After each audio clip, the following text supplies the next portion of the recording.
I know what you're thinking. John's probably gonna make some immature joke about balls and warm, gooey substances bursting in your mouth when you bite them. Probably some reference to being gentle with balls and blah, blah, blah. Listen, I've matured a lot since last week. Okay, I'm not even gonna say balls for the rest of this intro. Today on Poor Choices, we are making fried mac and cheese testicles, plucked from Chester Cheetah himself. These family jewels are rich with creamy mac and cheese, bacon, Cajun flavors, and a panko breading. It's the most scrotacular finger food for football season. See, I told you I grew up. Starting out, we need a mac and cheese, and preferably made the day before. Now use whatever your favorite mac and cheese recipe that you have on hand, but this one is designed perfectly to go inside these mac and cheese balls because it has a creaminess that won't just completely spill out of the mac and cheese ball the second you bite it. If you watch my smoked mac and cheese recipe, I'll pretty much be doing the same thing with a few modifications. And if you haven't watched that video, I'll still be going through the steps, but just trust me on some of these ingredients. I know some people are stuck on only one way of making mac and cheese and get turned off by the slightest alternative, but these things such as the sour cream, the mayo, the nutmeg are all here to make the experience of mac and cheese in a deep fried ball better. Don't think of them as their individual selves. Having said that, we'll put 2 tablespoons of unsalted butter in a pot over medium heat. Once it's melting, we'll toss in 2 tablespoons of all-purpose flour and whisk together for about a minute or until the flour has been combined fully into the butter and you start getting a nutty smell. From there, we'll slowly work in 2 cups of heavy whipping cream, pouring in about a half cup at a time and whisking until thickened before pouring the next half cup in. Once it's all in, mix in your cheese. Now I like to shred my cheese because it melts better, but if you want to use the bag stuff, go for it. So I'm using a pound of extra sharp cheddar cheese and then half a pound of Monterey Jack cheese. We'll slowly whisk that in handfuls at a time, making sure it's combined before adding in the next handful. Once all the cheese is added, we'll go in with some hot sauce. I'm using Crystal's hot sauce here because I want to take this recipe a more Cajun route. This was about 2 tablespoons or so. Then I added in 2 tablespoons of Heath Rowell's Cajun Creole garlic butter rub. It's quickly become my new favorite Cajun seasoning. If you want to add in more than 1 to 2 tablespoons, that won't hurt either. We want this to be done when it tastes right, not just when everything is combined. Okay, so here's my first little mac and cheese trick. Mustard powder. You don't taste the mustard at all, but what happens is mustard enhances the taste of cheese. I don't know the exact science behind it, but it is a well-known trick in the mac and cheese world, and it's probably been in yours outside of your granny's house and you didn't even know it. I'm adding just a half teaspoon of it. I'm also grating just a little bit of fresh nutmeg in there. Nutmeg is also another one of those mac and cheese hacks that just sets it above the rest.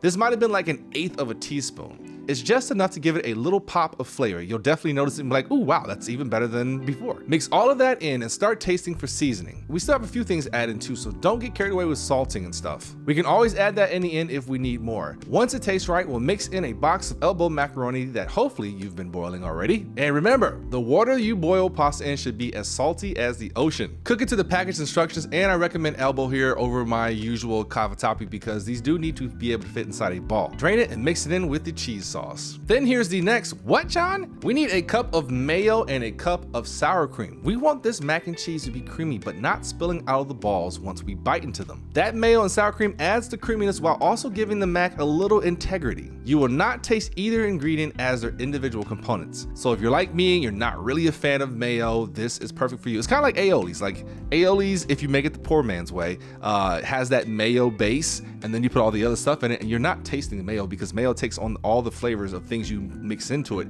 So good. Sour cream does the exact same thing. Though both of these combined will give it just something a little extra delicious that you're going to love. Trust me, if you don't, I'll send you a box of frozen Stouffer's mac and cheese on the house. Mix all that together and then our final and my favorite ingredient, some chopped up bacon. If you're pouting about that mayo, then hopefully I've made it up to you with this bacon. Get it in there and mix it up. Taste it and see if anything else is needed. Now, usually if you're making a mac and cheese, this is where we would put it into the oven and bake it till the cheese is nice and melted on the top, but we're not doing that. What we want to do is get this spread out onto a large baking sheet because guess what? This needs to refrigerate for at least 3 hours and it could go overnight. To prevent a skin from forming on top of it, get a sheet of my arch nemesis, plastic wrap, and place it on top, making sure it's fully contacting the surface of the entire thing.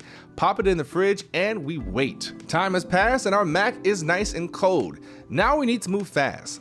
I think this was either a 1/4 or 1/3 measuring cup I'm using here, and we just want to scoop out the balls, round them up, and get them all done as quickly as possible so they don't start to melt and lose their shape. If you're working in a hot environment, you may have to do this in batches, do a few, refrigerate it again, pop it back out, make a few more until they're all finished. Cover them back up loosely with some plastic wrap. This time it doesn't have to be super tight, and then place it back in the fridge for another hour to chill just to make sure they are nice and firmed up. Once that hour is up, we'll get our breading station together. I've got 1 cup of all-purpose flour in a bowl with 1 tablespoon of our Cajun seasoning, 2 cups of panko in another bowl mixed with 2 tablespoons of our Cajun seasoning, and in our middle bowl is 3 eggs beaten and combined with 1/2 cup of half and half. I've also got some oil in my deep fryer going at 350 degrees and my oven set to 200 because it's going to take some time to fry all these, and popping them in the oven to stay warm while we finish up will ensure a nice warm gooey center. So get your balls out the fridge, place 1 in the flour making sure it's fully coated, then into the egg wash to fully coat,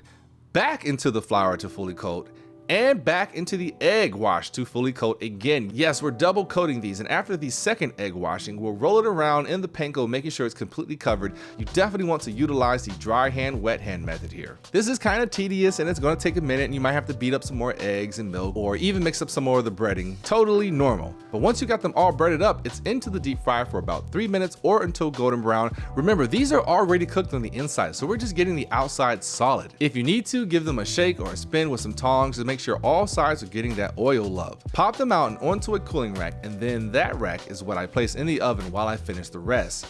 And I just transfer them over to it as I finish each batch. And that's it. Your balls are ready to eat. Dip them in whatever sauce you like. I mixed up some barbecue sauce and ranch together and dipped them in.